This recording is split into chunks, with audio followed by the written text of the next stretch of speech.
Hi everyone, my name is Maddie Vaughn, and for my informational speech for my Summer 1 Introduction to Public Speaking class, I've chosen the topic of how screen time impacts sleep and brain development. I chose this topic because I've grown up in a very technology-centered generation where now everything can be done by a screen. I think it's important that we do research on how screens can affect our brains, especially now that younger kids are starting to get iPads and tablets and they're on them constantly. How screen time affects sleep quality. Screens emit blue light, which can trick your brain into thinking it's still daytime. This suppresses melatonin, which is the hormone that helps you to fall asleep. The more screen time that you have before bed, the longer it takes you to fall asleep, and the less restful sleep becomes. What does sleep deprivation do to the brain? It can cause slower thinking and memory problems. The brain can't form or retain memories properly whenever it's tired. Whenever you're asleep, that's whenever the brain starts to categorize all the memories and thoughts that you've had for the day and help you be able to sleep calmly. Poor concentration and decision making. Reaction times will slow down, and it's often harder to focus or solve problems whenever you're tired. You're more likely to feel irritable, anxious, or even depressed whenever you haven't had enough sleep. The brain can briefly shut off for seconds at a time, which can be dangerous while driving or in class. Not having enough sleep before you start to drive is very dangerous because, like I said earlier, it slows down your reaction times. You might not be able to see a car in front of you or a car behind you and be able to stop really quickly if needed. This can be very, very dangerous, and I hope that you will take the time to be fully awake before you start to drive.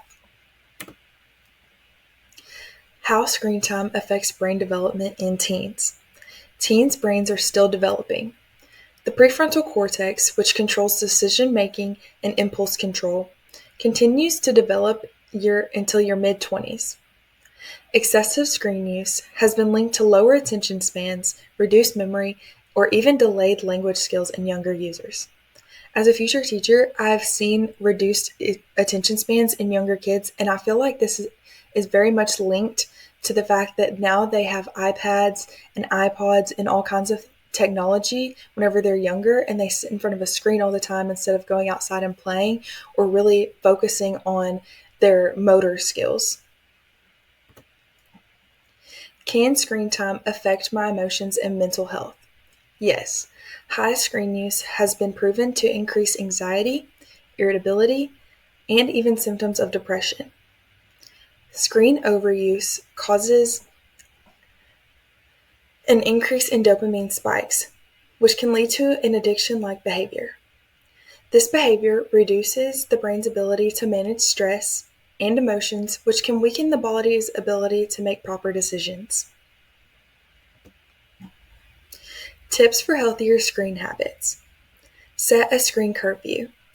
Avoid using screens at least 1 hour before going to bed. Instead, read a book, listen to music, or even try journaling. Use night mode or blue light filters. Most devices now have settings to reduce blue light in the evening.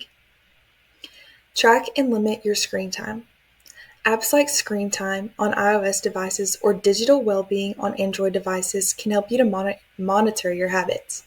I've noticed that I've been spending way too much time on TikTok, especially before I go to sleep, so I've been trying to set a screen time limit on there so that way I can know, like, hey, it's time to go to sleep instead of staying on it for hours, because I found out that if I use it before I go to bed, I stay up way longer than I intend to, not even realizing it. So I think it's very important that we take a look at the apps that we're spending the most time on, especially before bed, and we set a screen limit so that way we know it's time to set it down and go to sleep.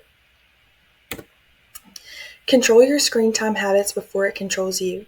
I think it's very important that we take a look at everything that we do before we go to sleep, especially being on our phone, and think about how it might impact the next day, or how it might impact us in that moment, especially if it causes sleep deprivation. I hope that my speech encourages you to take a look at yourself and to set screen limits, and especially for younger kids. Thank you.